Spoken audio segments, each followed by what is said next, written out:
wanted to do her part to help the war effort. She started speaking at war bond rallies, and one of her appearances in Washington, D.C. raised the most money of any of the stars who were involved in these efforts. Dang. Talking like over $1 million, I think. Wow. But she made other, more important contributions during World War II. Uh-huh. In 1942, she met George Antheil, a music composer, cognitive behavioralist, and an inventor. And together, they began collaborating on a series of projects. Hedy contributed her knowledge of munitions, gleaned from the many conversations she had overheard during her time as Mrs. Fritz Mandel. Oh. Hedy and Antheil developed a radio frequency jamming system used to prevent the decoding of top-secret messages. While it took some time, the duo eventually patented the invention, and they just gave it to the U.S. government. It's never been shown that the U.S. government actually used this. Oh. But it seems helpful, wouldn't it? Right, well, absolutely. Used it? But we do know for certain that this system would become the building block for the creation of the cell phone.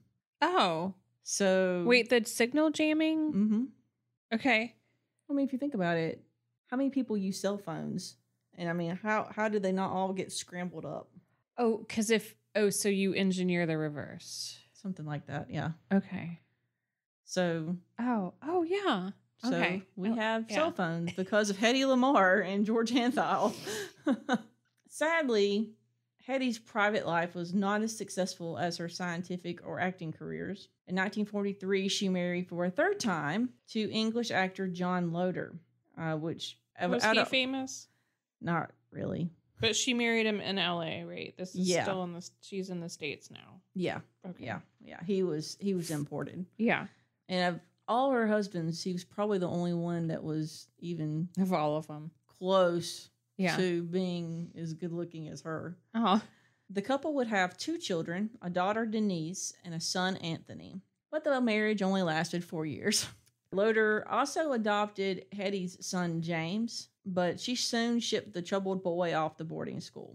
After he was taken in by a married couple connected with the school, Hedy severed all contact with him and never spoke to him again. Yeah. What did he do wrong? No one really knows. He just was... And she had had a child and then adopted him, or they just She adopted him first, and then she ended up having children. Natural children. Yeah. Oh. And what the heck? She just said she couldn't handle him. Was he a bad kid? I think he did get kicked out of one private school. But they never really, in the biography that I read, they never really elaborated what happened. Yeah. That's sad. But it was very odd. Like, even like her children with Loder, like she was pregnant with the son, Anthony, and she basically went to Loder and said, "Hey, I'm pregnant and I'm leaving you." And it was just some very strange behavior. Yeah. And I mean, they didn't elaborate in like the book that I was reading, but they did say that after her daughter Denise, which was her first naturally born child, that she had it was a really tough birth, and that just something she sounded like she had some issues probably with postpartum depression after the fact. She got involved in psychotherapy, and just after that point, she just didn't really, a lot of the things she did just didn't really make a lot of sense. So I just kind of wonder what was going on there. Yeah. After Hedy split with John Loder in 1947, she took a break from romance, but only for a couple years. In 1951, she married again and moved to Acapulco to be with her new husband, Ted Stauffer, who owned a nightclub down there. So he was an American that lived in Mexico? This is number 3 or 4? 1, 2, 3, 4. Okay. Well, the marriage lasted a couple months, and why not just date? Why get married? Well, then that was the strange thing. It was like she literally would marry these guys after like a month of dating. She just very like the men that she dated for months and months and months. She never married them, and it's very, very strange. So they were divorced in 1952. She married again for the 5th time in 1953. She's like Larry King. Right. Or Elizabeth Taylor. Right. this time to a Houston oil man named Howard Lee. She did move to Houston for a little while. Mm-hmm. And the marriage actually lasted for a total of 7 years, but they were rarely together after the first year or so, right? Yeah. Was that Katharine Hepburn quote where she says that the best marriage is one where the husband lives in a house. They live next door to each other, but not together. Not together. Yeah. During the divorce negotiations in 1960, Hedy experienced acrimony for the first time. So she strangely had remained friends with all her former husbands. Oh. Yeah. Fritz Mandel, who she basically ran off in the middle of the night from. Right. They wrote letters to each other for the rest of their lives. Oh my gosh. And talked on the phone. Oh my gosh. Yeah. Very, very odd. John Loder, she didn't really seem to have a lot to do with, nor did the kids. His own children, they didn't have any kind of relationship with him. He moved, I think he moved back to England, and it was just kind of like, So, but this Howard Lee was the exception. It was just a really terrible, nasty divorce, like a lot of mudslinging and stuff. Following that divorce, he actually married actress Jean Tierney. And Hedy went on to her sixth and final marriage in 1963, a well-connected California lawyer named Louis J. Boyes. Unfortunately, the couple was soon fighting all the time, and this marriage ended 2 years later in 1965. That's when Hedy finally decided that marriage was not for her. She would spend the next 35 years of her life as a single woman.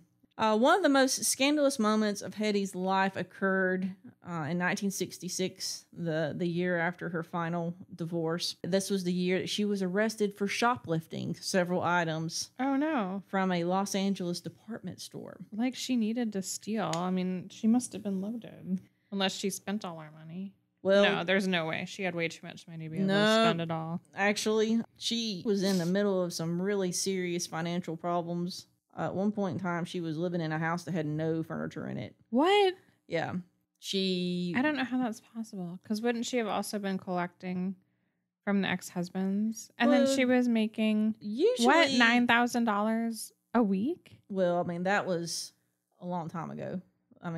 By this point in time, she hadn't made a studio. She'd come out of the studio system and had become a free agent, which is good to some extent, but not good because you're not on retainer. Yeah. Which is basically how the studio system worked. She claimed that she was broke, that her last husband was not paying the alimony. So yeah, she was in a really bad way. In her defense, she said that she was accustomed to taking what she wanted from stores and then paying later. And she even specified that Neiman Marcus was one of the stores that she was allowed to just walk in and pick out what she wanted. And either they would tell her, basically, how it is, how they, would be like, oh, this Star shop's here. It's like, take whatever you want. Right. And I just think, I don't know. I just don't think she kind of adjusted to like real life to some extent. Anyway, she was sympathetic to the jury, and they actually acquitted her of the shoplifting charges. Yeah. She was accused of shoplifting again in 1991. Oh my gosh. But the charges were never brought against her. At age 80 something. Yes, exactly. Due to her straitened circumstances, Hedy authorized an autobiography to be written on her behalf. And it was published in 1966. The title was Ecstasy and Me, My Life as a Woman. And she was paid $80,000. That's a really horrible title. Yeah, it is. She was paid $80,000 for the manuscript, and she was so desperate for the money that she signed off without reading the completed book. Oh my gosh. Which was a very, very bad mistake. It was basically softcore pornography. Ew. Took very little from the hours of interviews she had completed for the authors. Instead, they made up affairs with both men and women. And all sorts of craziness. Hedy would end up spending several years trying to undo this damage from at least her reputation and for posterity. Hedy Lamarr would eventually move to Florida, where she remained to her death in 2000 at the age of 85. The tragedy of Hedy would be that she had never really been taken seriously. Right. Her famed beauty was her meal ticket, and when it faded, so did her star in Hollywood. It was not really until after her death that she began to receive attention for her scientific contributions. Probably the last decade is probably, you know, with sort of this revival of women in STEM and all that kind of thing. Yeah. It's been certainly discussed more frequently. There's a great documentary, if you're more of a visual person. It's called Bombshell. That came out not too long ago, maybe 2 years ago. I think at one point in time I watched it on Netflix or maybe Amazon Prime. Looks like it is on Amazon. I believe her son Anthony is interviewed in it. Okay. But not James. Is he just totally out of the picture? She apparently did at one point in time in her later years sent him a photograph of them that was, you know, from his childhood.